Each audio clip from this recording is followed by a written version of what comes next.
What is up? I'm Ben Allen, and I will be your host today of 3 in the Key.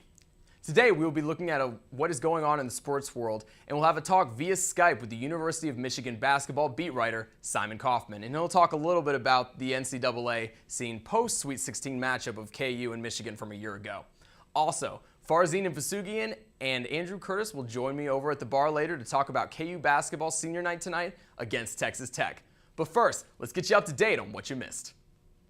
If you haven't heard yet, you might really be living in the dark, but King James went for 61 points against the Bobcats the other night.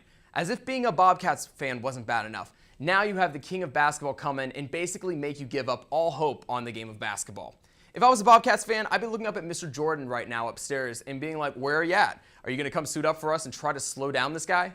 LeBron has now pushed himself back into the MVP talk after the run by Kevin Durant. Maybe NBA players will start wearing their mask more often after LeBron James hurt his nose, and it is definitely working for him. A sleazeball. That's what Tigers infielder Ian Kinsler called his old GM John Daniels. He also hopes that the Rangers go 0-162. Kinsler, who was traded to the Tigers in exchange for Prince Fielder, expressed his dislike for Daniels and said that he was the big reason why Nolan Ryan felt the need to leave the franchise. I get being upset, and I get voicing your opinion on things, but that does not make it ultimately a good thing to do these things and ultimately look like a sore loser from a trade swap. The first openly gay player in the major sports in the social media era will stay a little bit longer in the league. Jason Collins was signed to another 10-day deal the other day to keep him with the Nets. Collins scored 3 points and had 5 rebounds during his first 10-day deal and is coming off the bench as depth behind Andre Bloch and Mason Plumlee. They were a #1 team in the nation beginning of the season, but now the Kentucky Wildcats are in the last spot of the top 25. The team that was bound for a comeback this season has done all but that. The team squeaked by unranked Alabama last night and now faces the possibility of not even getting a top 5 seed in the NCAA tournament. The question now for Calipari is, are you kicking your guys out the door too quickly? This top recruiting class, are they thinking too early about playing in the NBA season next year before this season is even over with? But does Calipari really care? Will this be the new stigma with young players? We'll talk about that a little bit later in the show. Speaking of one and dones, the possible first overall pick in this year's upcoming NBA draft is also done. Joel Embiid is done until the Big 12 tournament, and he will be a no-go against Texas Tech and West Virginia to finish up the season. Embiid is having a great first season, averaging about 12 points and 8 rebounds a game, and according to all indication, this is more of a precautionary type move on Self's part rather than a real fear of serious injury to his back. Now that you're all caught up to date, stay tuned for Simon Kaufman of the University of Michigan to talk college hoops. Stay tuned.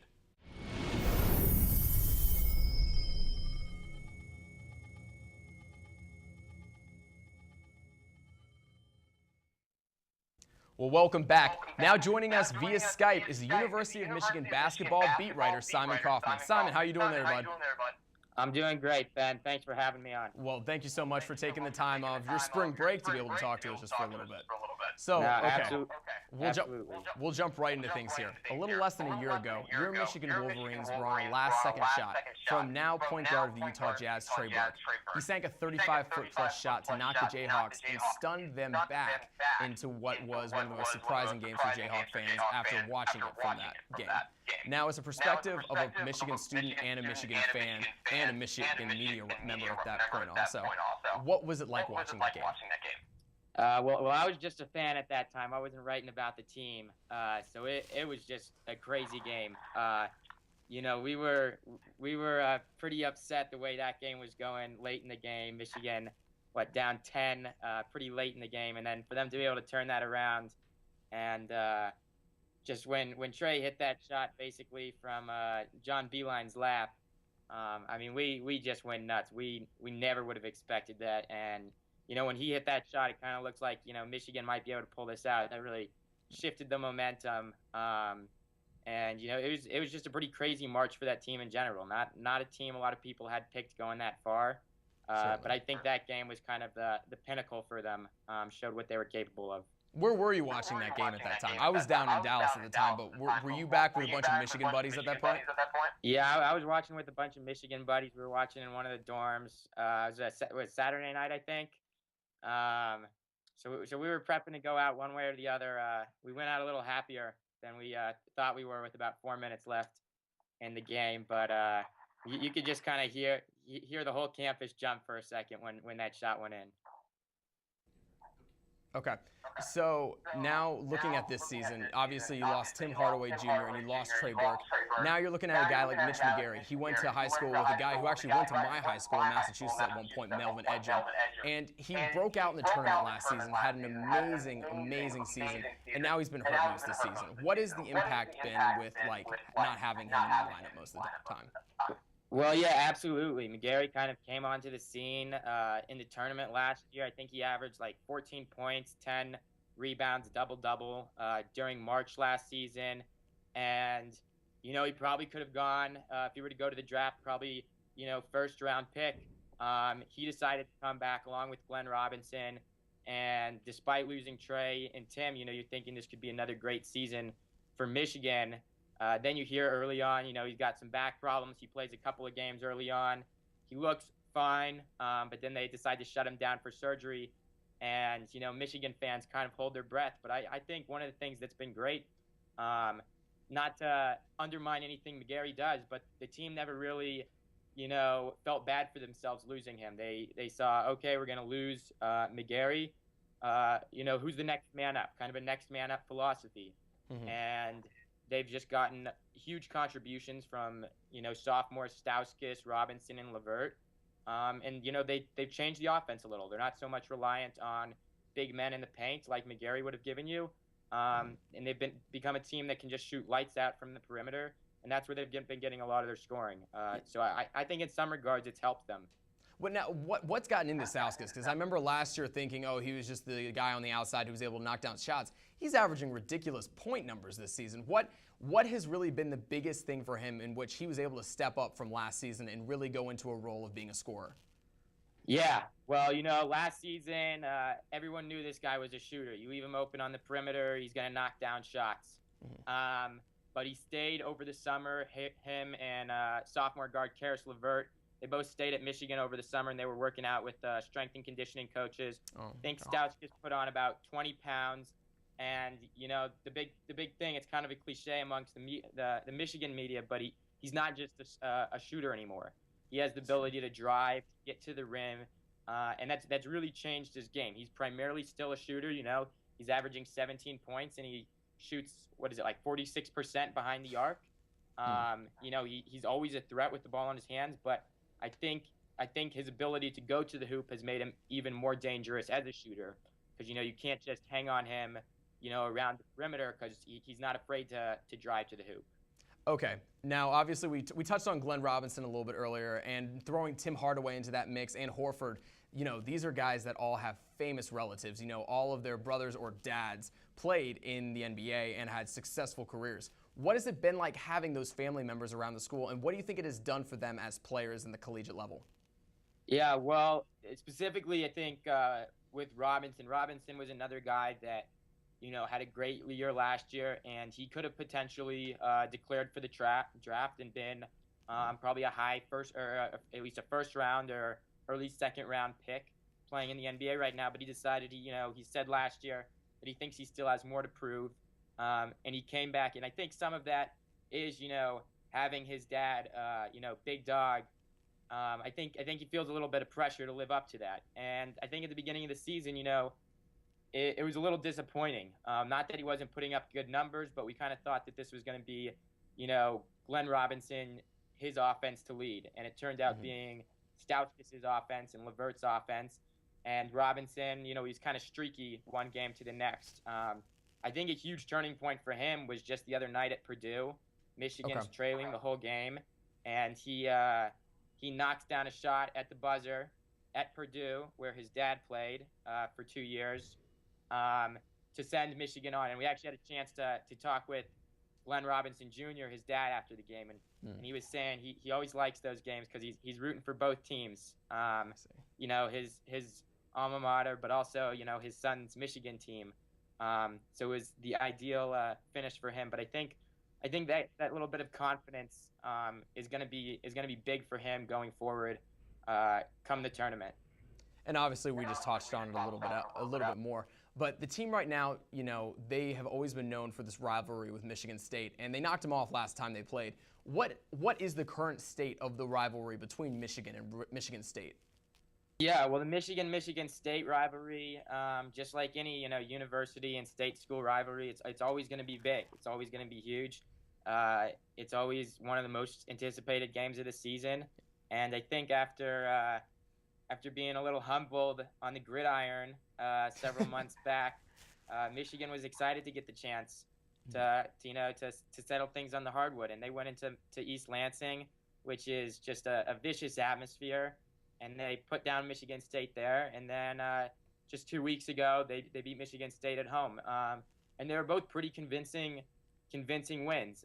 Given the game away, Michigan State was missing some of its players, and actually after the home game too, they were missing Dawson and Tom Izzo. Who's nothing to take away from him. He's one of the greatest coaches, but he harps on that a lot, and I think that's one of the biggest differences between maybe him and Coach Beeline is that Izzo in the press conference for a while he talked about it for several minutes how tough a season it's been for them, losing so many of their players, and absolutely it's been tough for them. But Beeline, somebody goes down, he'll mention it, but they have a next man up philosophy, like I said, and they're not worried about who's sitting on the bench injured. They're worried about what's the best combination of guys they can put out there on any given night to win.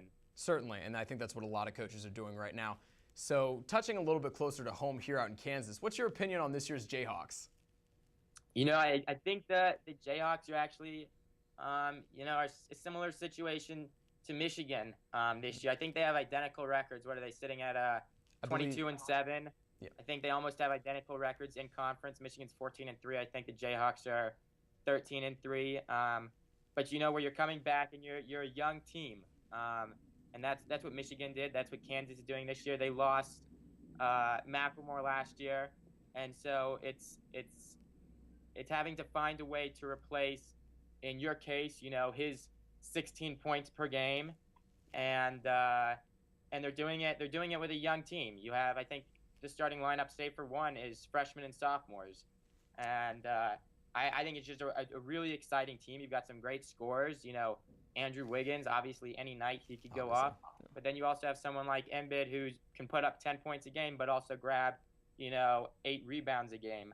So I think what Michigan and KU's programs have been able to do this year is, we lost a lot of talent last year, but what are we going to do this year to replace that talent? Michigan lost, basically 30 points in 70 minutes a game. So how are you going to replace that 70 minutes and 30 points a game? You're not going to find another Trey Burke, another Tim Hardaway. You're not going to pick those up right away. You're not going to get another McLemore necessarily. So you kind of have to do it by committee, and I think that's what both of these programs have done an exceptional job of this year. All right, Simon. Well, we'll get you out on one more question here. Who's going to win it all this year in the NCAA tournament? In the NCAA tournament, I think put you on the spot here. Yeah. I like the way Kansas has been playing. I think they definitely stand a chance. I think Florida too. One team that I think is gonna maybe surprise some people, maybe not. But I think Wichita State is gonna be one of those one seeds that gets booted early. I think just given their schedule, they've had a really easy schedule. I think that'd be an easy upset to pick. But I'm excited to see definitely them play some tougher competition. But you know what? I don't want to appease too much the KU crowd, so I'm gonna pick Florida, bringing home the hardware at the end of the year.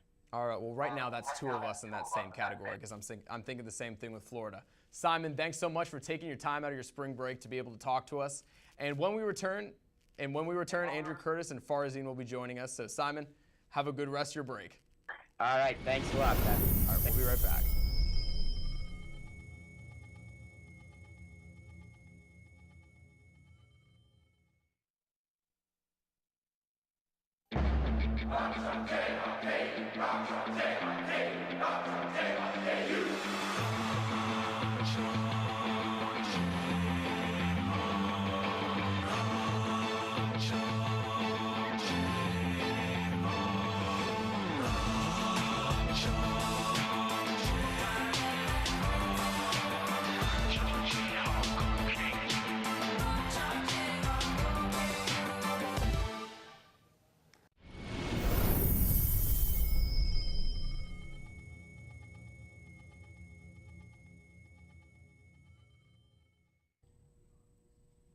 Welcome back to 3 in the Key, and now joining me is two of the finest radio show hosts in the planet, and Andrew Curtis and Farzine Versugian.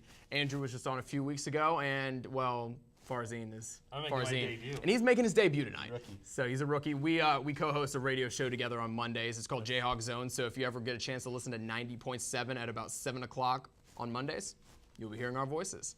All right, well, guys. You guys are both seniors here at the university, and I know you guys have really enjoyed it. You've been here, you'll have one more semester after this year is over, but this is your last year, essentially a full year, and this is going to be your third year here, right? My second year. It's technically full second year. Yeah. So, should probably know that considering I just wrote a paper on you. So obviously I'm in good standings right now with my memory, but we'll go ahead and jump right into it. What has been your favorite moment in which you guys have been sitting in the field house and you guys have experienced as watching basketball? It all points to February 25th, 2012, the border war finale against the the University of Missouri. If you were in the building for that game, it's one of those days you'll just never forget, and it's going to be hard for anything that I experienced live at a sporting event to top that, just because the way the game went with KU coming back from being 19 down in the second half, the Thomas Robinson block, 127 decibels, forcing overtime. I mean, it's never going to be topped for me, even as far as in the future games that I cover. It's going to take a lot to one-up that one, because I don't think I'm never going to forget it. And the way that KU came back in that game, you just kind of had that vibe when you were in the building that they were going to come back and find a way to win in the field house, because, let's just face it, they were the alpha dog in that rivalry, especially when it came to basketball. And so, like I said, February 25th, 2012 will forever be close to my heart. Now that block, everyone knows that block, and I think people that aren't even KU fans or not Missouri fans, they know what it was like when that happened. You just hear this It's like roar. time just stopped and everybody went nuts. Okay. So it had to have been the most powerful second possibly in, athletic history for you watching probably then, right? That one particular point, the block? I would say so, just because I was there in person, I witnessed it, and that little split second changed everything, and KU already had all the momentum, but you knew at that point, once they forced overtime, that the game was pretty much in Kansas's hands, because momentum's a powerful thing, especially when you're on your home court, and Kansas certainly had all of it going into overtime in that game. What about you, Farzine? For me personally, I didn't attend a men's basketball game before until last year when I announced one for KGHK. So I announced a lot of women's games last year. I only announced one men's game, and that was the game against TCU at home. It was the first time I was at Allen Fieldhouse ever for a men's game. And like I said, just seeing the fans rush into their seats, and just the vibe and how loud it was. You mentioned the decibels, just how loud it gets. I mean, it gets pretty crazy in there. For those who've never attended a game before at Allen Fieldhouse for a men's game, I finally got a vibe for what it's like to be at Allen Fieldhouse for a basketball game for the Jayhawks. So it was definitely a big moment, and being able to cover a few more and attending some as a fan this year, I definitely like being at Allen Fieldhouse. It's one of those things that you're going to definitely miss as a student. Okay, and now everyone knows that senior night, basically they have the seniors come out after the game, win or lose, and they have them talk. Last year we had amazing seniors. There was Jeff Withey, there was Travis Relaford, there was Kevin Young, and there was Elijah Johnson. So there were some pretty powerful speeches going on. This year, it's a little bit of a different senior class. We're looking at Nico Roberts, we're looking at Justin Wesley, and we're looking at Tarek Black, who only has played one season here as a grad student. What are those speeches going to be like tonight? I think Nico's is definitely going to be probably the most emotional out of the three, because he's been here 4 years. Justin Wesley, I believe, has been here 3 years. He transferred from Lamar his freshman year. He's related to Keith Langford, the former Kansas player. And Nico's been here the whole time, and his father's an assistant coach. He's really put a lot into the program, Obviously hasn't gotten a whole lot of playing time in his career. This will actually be the first start of his career, as well as Justin Wesley. But I think he's definitely going to have the most emotional, just because he's been here the longest, and the ties he has with his father here and everything. And by the way, just a little anecdote, Kansas has won the last 29 senior nights. Oh my goodness. We take it So seriously. there hasn't been a lot of fear of them speaking after a No loss. awkwardness. No awkward loss talk. Well, guys, So, okay, well, what do you think about I've got to go with Tarek Black. It's his only sole season here at KU, but the thing about Tarek Black you've got to remember is the leadership that he brought. He was a starter at the beginning of the season, but it wasn't about Tarek Black and making that switch to Kansas. He put others before himself. He helped Joel Embiid. He showed Joel Embiid the ropes. There was all this hype about Joel Embiid and how big of a freshman he is, possibly going to go to the NBA this summer. But the thing about Tariq Black is he showed Embiid the ropes, he taught him everything, and eventually Embiid took over and took Black's spot, and that's huge. As a senior to be able to do that and put away that selfishness and put others before yourself, that's huge. I think the thing about Black, he's not the greatest player on the floor. I know his fouls have been a problem for him this year, but players have benefited from his presence. Whether they're freshmen, sophomores, or other seniors. Everyone's learned a lot from Tariq Black, and I think everyone's going to end up this season. By the time the season's over with, Tariq Black's going to be one of those guys that all of those guys want to keep in touch with. And he'll be a guy who'll be pretty crucial, obviously, during the hopeful NCAA tournament run because he'll be experienced being a fifth-year guy. And even though he's not been a Jayhawk for a very long time. He's played in the tournament at Memphis. Yeah. And he'll be a guy that's got that experience, and he'll be able to get those younger players back. And tonight, with the tradition being that all the seniors start, obviously, like I mentioned, it's the first start of their careers for Wesley and Nico Roberts. Tariq Black started quite a bit of games at the beginning of the season before Joel Embiid slipped into the starting lineup. And then I think there was the TCU game, Embiid was out with an injury, and now Embiid is resting the final 2 games with a back injury. So Black, by default, starting anyways over Embiid because Embiid's unable to go. So look for him to take advantage of those minutes because he's obviously a crucial part of the rotation as basically he's always been the first man, big man off the bench. And look for him to get 25 to 30 minutes and really relish the opportunity tonight as we move forward in March. Who are the other 2 starters? It's probably going to be Andrew Wiggins for sure, and then probably I want to say Nadir Tharp. I mean, they need to have a ball handler out there. He's been really good with his ball distribution this year, and they're going to need him out there in the front court. I don't think Nico could handle the ball regardless, though. I mean, honestly speaking, I don't think he could handle the ball as the main on guard. And you look at Nadir Tharp too, and he would be the next class down as far as being a junior. True. So you definitely want your point guard in there starting. And Andrew Wiggins, obviously, there's been a lot of speculation about him leaving for the NBA after this season. So definitely, like you said, Wiggins will probably start just because it's probably not officially his last game in Allen Fieldhouse, but everybody pretty much knows. It's a preconceived notion. Exactly. And Joel Embiid, unfortunately, like I mentioned, is out and likely has already played his last game in Allen Fieldhouse. I mean, there's a chance that he comes back. Possibly. Nobody really knows what's going to happen for sure yet, but Certainly. You just don't know. It's an unfortunate circumstances that he's hurt. Okay, now we're going to move a little bit into a different topic, but having to do with collegiate athletes. There has been a lot of talk lately, and it's something that's been conversed on a lot of radio shows lately, but that there is not being enough time spent in the classroom by a lot of athletes. There has been an issue that you see so many guys basically who know they're going to be one and dones go in, they don't feel like they have to do anything, and then by the time that they're ready to graduate, they're going into the league, and they're just not prepared, as a mature adult to be able to thrive in the league. What do you guys think of this situation right now as it pertains to, do you think that these guys should be in the NCAA? Should they play in college longer? Oh, well, it's kind of tough. I mean, Jermaine O'Neal said, if a guy at the age of 18 can go right to the Army, why can't a college athlete go right to the NBA or the NFL or whatever the case may be? I think you've just got to consider, one of the things that you look at with these guys, just what they want to do. A lot of them want to get in the pros. A lot of them want to go out there and make money. I mean, it's no secret. Andrew Wiggins and Joel Embiid definitely want to get the cash. All those NBA scouts are going to be showing that right in their face, saying, "Hey, look, that money's going to be right there for you. You're going to be taken on the top 5." But there needs to be that classroom presence. Those guys need to be out there in the classroom. There's all this talk about whether or not these kids are really in the classroom. There's been a lot of research with the night school, the night commission, and all those things that kind of factor in. I think these students are in the classroom. Charlie Weiss has really done a good job with that with his team this year. I think Bill Self is trying to control that as well. A lot of students, they go to the classroom, but are they really focusing just as much as the next kid, right? Next to him, who's not getting that full-time scholarship and all. So I think those are some of the factors that need to be considered.